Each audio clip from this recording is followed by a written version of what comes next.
नमस्कार मित्रांनो, टेक्नो अथर्व या यूट्यूब चॅनलवर आपलं स्वागत. मित्रांनो, डीबीटी पोर्टल सुरू झालं का? आणि सुरू झालं असेल तर आपल्याला आपलं स्टेटस कसं चेक करायचं, तर याची संपूर्ण माहिती आपण या व्हिडिओमध्ये बघणार आहोत. त्यामुळे मित्रांनो, हा व्हिडिओ आपल्यासाठी अतिशय महत्त्वाचा आहे. व्हिडिओ पूर्ण बघा, तरच आपल्याला कळेल की आता आपल्या खात्यावर किती महिन्याचे पैसे जमा झालेले आहेत किंवा जमा झालेले नाही. तर याची सगळी माहिती आपल्याला त्या स्टेटसमध्ये कळणार आहे. तर मित्रांनो, व्हिडिओला सुरू करण्यापूर्वी नेहमीप्रमाणे विनंती करेल, जर आपण या चॅनलवर नवीन असाल तर चॅनलला सबस्क्राईब करा, व्हिडिओला लाईक करा आणि हा व्हिडिओ जास्तीत जास्त लाभार्थ्यांपर्यंत शेअर करा. तर वेळ न घालवता व्हिडिओ सुरू करूया आणि बघूया ती माहिती. तर बघा मित्रांनो, आपण आलेलो आहे डीबीटी 2.0 महाराष्ट्र.gov.in या डीबीटी पोर्टलवर. हे महाराष्ट्र शासनाचं अधिकृत असं संकेतस्थळ आहे की ज्याच्याद्वारे लाभार्थ्यांच्या खात्यावर पैशाचं वितरण केलं जातं. आणि इकडे जर खाली आपण बघितलं तर आपल्याला या ठिकाणी दिसून येईल की निराधार योजनेचे लाभार्थी, श्रावणबाळ वृद्ध पेन्शन योजनेचे लाभार्थी, विधवा महिला, त्याचबरोबर जे काही दिव्यांग बांधव आहे, तर या सगळ्यांना या पोर्टलहून पैशाचं जे काही वितरण आहे तर ते केलं जाते. तर मित्रांनो, आता या पोर्टलवर नेमकं लॉग इन कसं व्हायचं आणि आपलं स्टेटस कसं बघायचं, तर ते आपण या ठिकाणी बघूया. तर बघा मित्रांनो, या ठिकाणी एक ऑप्शन आहे लॉग इनचं.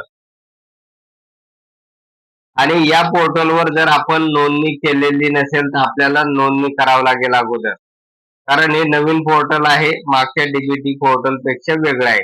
त्यामुळे आपल्याला नोंदणी केल्याशिवाय डायरेक्ट आपली या ठिकाणी लॉग इन होणार नाही, हे लक्षात घ्या.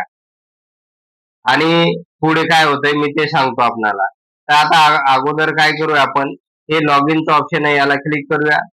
याला क्लिक केल्यानंतर मित्रांनो, या ठिकाणी 3 ऑप्शन दिसतात. एक नागरिकांसाठी लॉग इन, एक विभाग किंवा संस्थेचा लॉग इन आणि तिसरं म्हणजे आय डी शिवाय प्रवेश करा. तर आता मित्रांनो, यासाठी आपल्याला हे जे काही नागरिकांसाठी लॉग इन आहे ते या ऑप्शनला आपल्याला क्लिक करायचंय, म्हणजे तिथूनच आपल्याला लॉग इन करता येणार आहे. तर करूया आपण त्याला क्लिक. त्याला क्लिक केल्यानंतर मित्रांनो बघा, नवीन एक पेज ओपन झालेलं आहे आणि आता या पेजवर लॉग इनचं ऑप्शन आलेलं आहे बघा. आणि या ठिकाणी सांगण्यात आलेलं आहे, जर तुमच्याकडे आय डी नंबर असेल तर तो या ठिकाणी टाकू शकता, किंवा ज्यांच्याकडे आय डी नंबर नसेल परंतु आधार नंबर असेल तर ते या ऑप्शनला क्लिक करून या ठिकाणी आधार नंबर टाकून लॉग इन त्यांना करता येईल. तर मित्रांनो बघा, लक्षात घ्या, ज्या वेळेस आपण या ठिकाणी जर आपल्याकडे आय डी नंबर असेल तर डायरेक्ट आपलं लॉग इन होऊ शकेल. आणि आय डी नंबर अशाच लाभार्थ्याकडे असणार आहे की ज्या लाभार्थ्यांनी या वेबसाईटवर रजिस्ट्रेशन केलेलं आहे. हे लक्षात घ्या, ज्यांनी रजिस्ट्रेशन केलेलं आहे त्यांनाच आय डी नंबर टाकून या ठिकाणी लॉग इन होत आहे. परंतु ज्या लाभार्थ्यांनी अजूनपर्यंत नोंदणी केलेली नाही त्यांना सहजासहजी इथून लॉग इन होत नाही. मग त्यासाठी त्यांनी काय करायचं आहे, तर सोपी पद्धत आहे की हे जे काही आधारचं ऑप्शन आहे ते याला आपण अगोदर क्लिक करूया. याला क्लिक केल्यानंतर मित्रांनो, या ठिकाणी आता आपल्याला आधार नंबर टाकायचा आहे आपला. आता आपल्याकडे आधार कार्ड आहे त्यामुळे आधार नंबर टाकायचा. आणि ते टाकल्यानंतर मित्रांनो काय करायचं आहे, या ठिकाणी हे जे लॉग इनचं ऑप्शन आहे याला क्लिक करूया आपण. आता मित्रांनो, या लॉग इनच्या ऑप्शनला आपण ज्यावेळेस क्लिक करतो तर या ठिकाणी एक लाल कलर मध्ये मेसेज येतोय की तुमचं KYC करून घ्या. अर्थात KYC करणं म्हणजेच या वेबसाईटवर तुमचं रजिस्ट्रेशन करणं होय. आणि या संदर्भात आपण एक सविस्तर असा व्हिडिओ बनवलेला आहे आणि आपल्या चॅनलवर तो व्हिडिओ उपलब्ध आहे, की स्टेटस कसं करायचं आणि KYC कशी करायची. तर तो व्हिडिओ एकदा बघा, म्हणजे तुम्हाला कोणतीही अडचण येणार नाही. आणि KYC कसं करायचं किंवा रजिस्ट्रेशन कसं करायचं अगदी स्टेप बाय स्टेप साध्या आणि सोप्या पद्धतीने आपण त्या ठिकाणी दिलेलं आहे. आणि ज्या लाभार्थ्यांचं रजिस्ट्रेशन झालेलं नाही, आयडी त्यांना मिळालेला नाही, तर त्यांना आधार नंबर टाकल्यानंतर ई केवायसी करावंच लागणार आहे. आणि ई केवायसी केल्यानंतर मित्रांनो, तुम्हाला जो काही आयडीचा नंबर येईल तो या ठिकाणी टाकल्यानंतर तुमचं लॉग इन होईल. आणि लॉग इन झाल्यानंतर तुम्हाला तुमच्या लॉग इन मध्ये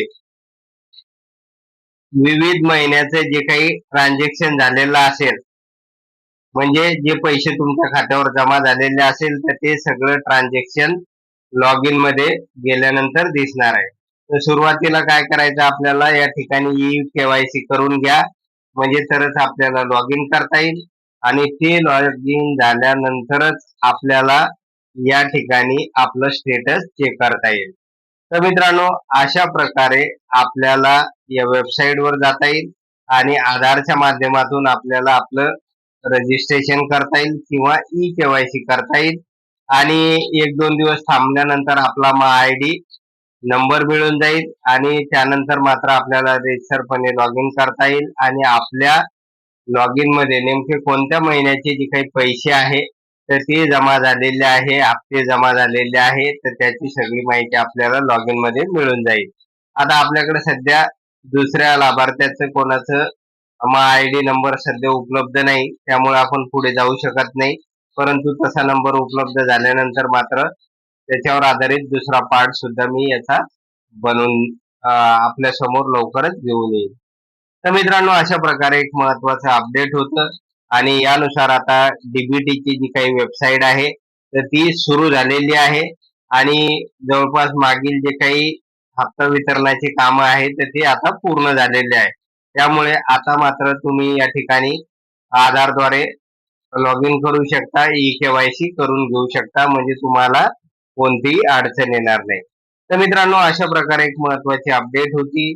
जर आपणास हा व्हिडिओ आवडला असेल तर व्हिडिओला लाईक करा, चॅनलला सबस्क्राईब करा आणि हा व्हिडिओ जास्तीत जास्त लाभार्थ्यांपर्यंत शेअर करा. धन्यवाद.